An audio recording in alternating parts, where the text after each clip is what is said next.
I wanna be a billionaire so freaking bad. Buy all of the things I never had.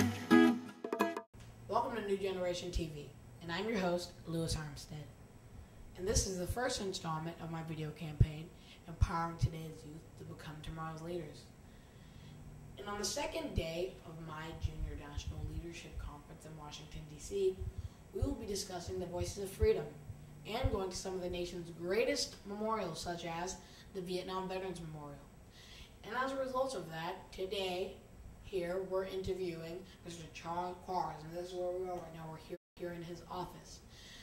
I wanted to interview him because I wanted to talk to him about him being a Vietnam veteran, him growing up as a kid in South LA. Mr. Quarles is not only a Vietnam veteran, but he's the owner of one of the top real estate and developer companies in South LA, the Bedford Group. Bedford has been around for some more than 30 years and is known for developing apartment buildings and houses for seniors. So please enjoy my webisode on the Voices of Freedom featuring Mr. Quarles. Oh, and to all those who have supported and donated my campaign, thank you so much. And to donate any size amount, please go to louis2dc.eventbrite.com. Louis Armstead from New Generation TV, and right next to me we have Mr. Quarles. How are you doing, Mr. Quarles? I'm doing fine, Louis. How about yourself? Great. I'm doing great. So I know that you know what I'm doing with the Junior National Leadership Conference, and I just wanted to thank you for all your support. Well, I'm happy to be of help. So growing up, did you always want to become a developer? No, when I was growing up, I wasn't sure what I wanted to do. I had no idea. But as I went through my work experience, my work life rather, and went to school, it kind of evolved that I became a developer.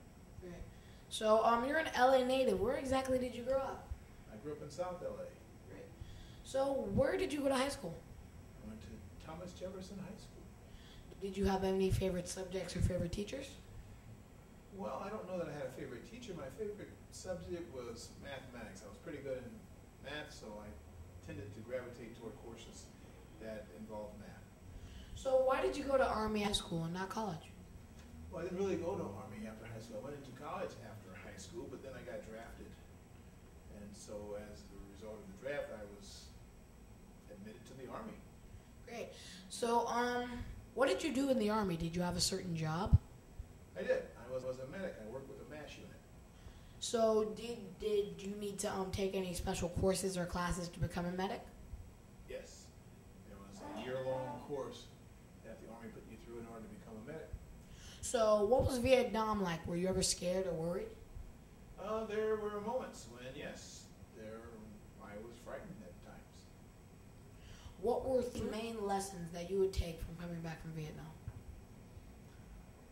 3 main lessons from Vietnam. I suppose I would say I had to learn how to take orders. I wasn't very good when I first entered the Army, so taking orders, instruction, being dedicated, and understanding the role of leadership.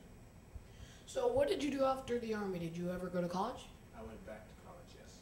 Okay, so what does freedom mean to you, Mr. Quarles? Freedom, the ability to exercise your dreams and desires, to pursue them without the involvement of the government, having the ability to push yourself as far as you can go. So I know that, well, I don't know for sure, but in the Army, things are very uptight and disciplined. Did the Army ever shape your leadership skills? Well, I believe it did. I mean, I had a tough time adjusting to the discipline at first, but once you understood how it worked and you became a part of that whole structure, then you really had a better understanding and appreciation of how leadership works. So what advice would you give kids today on how to become leaders in their communities? I think the best advice I can give is to try to be a standout. Try not to conform, don't yield to peer pressure, and always try to be your own person. So thank you, Mr. Quarles. I really appreciated interviewing you today. Thank you. So tune in next week to New Generation TV. I'm Lewis Armstead. See you later.